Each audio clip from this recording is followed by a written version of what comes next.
So how you doing, folks? We've This is uncharted territory, right? We've never had to do something like this before. So this is going to be fun. Be interesting, right? I have the ability to record some things right here. This is my iPad, but I'm actually using my GoPro, and right here you'll see this is my humble little home office where you can see all the books that I use and that are referenced because, as you know, I'm a massive nerd.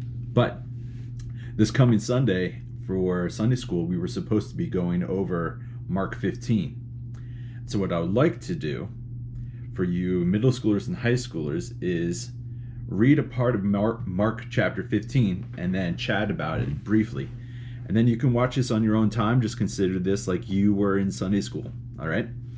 And I guess this is one of the few instances where it's appropriate to come to Sunday school in your pajamas, right? Because you might be. But I hope you're all doing well and staying safe, and let's do this, shall we? Let's see how this goes. So in Mark chapter 15, which I've been saying from the start of us going through it, this is the earliest of the four gospels that was written, somewhere in the 60s, we think, and well, maybe even in the late 50s. But anyways, Mark is the shortest of all the gospels, and it has one of the most abrupt endings, but it still has some very profound things to say, and we're going to look at the crucifixion passage.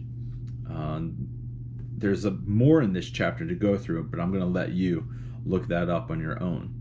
So I'm going to read from my version, which this is actually my dad's old Bible that I bought him. This is from the NRSV. And starting at verse 33, you can read along if you want. You can also feel free just to listen. When it was noon, darkness came over the whole land until 3 in the afternoon.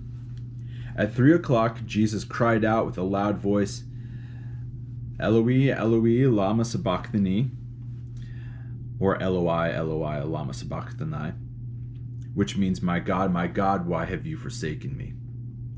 Then some of the bystanders heard it, and they said, listen, he's calling for Elijah. And someone ran, filled a sponge with sour wine, and put it on a stick, and gave it to him to drink, saying, wait, let us see whether Elijah comes to take him down. Elijah being the Old Testament prophet.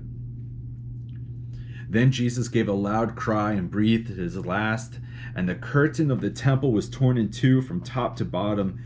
Now, when the centurion who stood facing him saw this in this way, he breathed his last. He said, truly, this man was the Son of God. There were also women looking on from a distance. Among them were Mary Magdalene and Mary, the mother of James the younger, and of Joseph, and Salome, who we think might have been, well, tradition says maybe she's the one that was the, what's the word for it? She helped to deliver Jesus, but that's a side tradition. The Bible doesn't actually say that. These used to follow him and provided for him when he was in Galilee, and there were many other women who had come up to him with him to Jerusalem. And then right after this, Jesus is taken down off the cross and he's buried, and then ends chapter 15. I just want us to take a pause and maybe think about two things. All right? The first, when Jesus says, my God, why have you forsaken me? We have a difficulty of understanding this because we want to say Jesus is being very prayerful and quoting Psalm 22.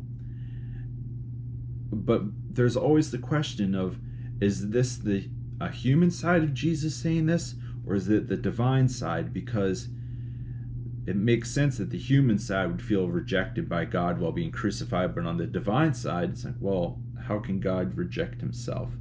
So there's all these things going on, but what I want to zoom in on is the fact that the people there heard Jesus, but they didn't connect it with Psalm 22.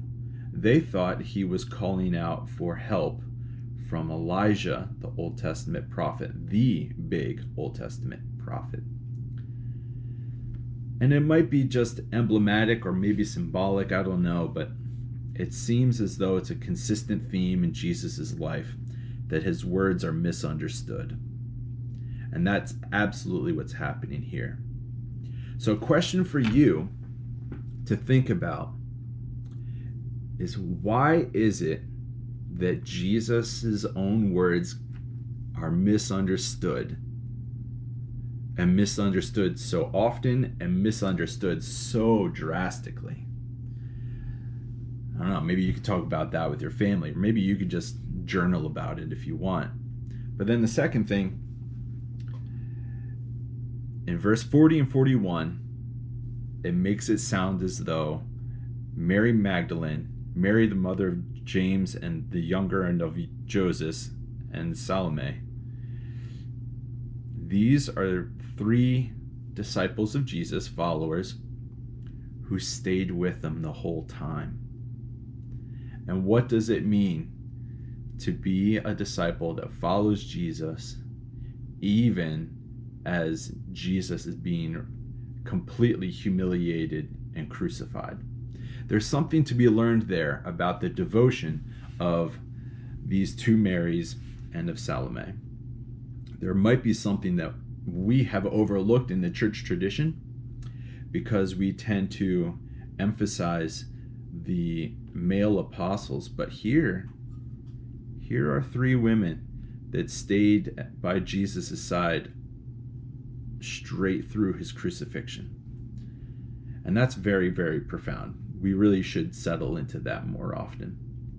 So I would encourage you to go back and look at Mark chapter 15. Read this passage that I just did, verses 33 to 41. Feel free to read in front and behind that as well.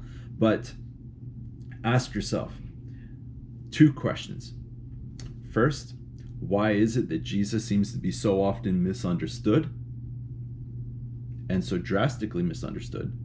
And then 2, what can we learn from the example of these women that followed Jesus even to the point of Jesus' own death?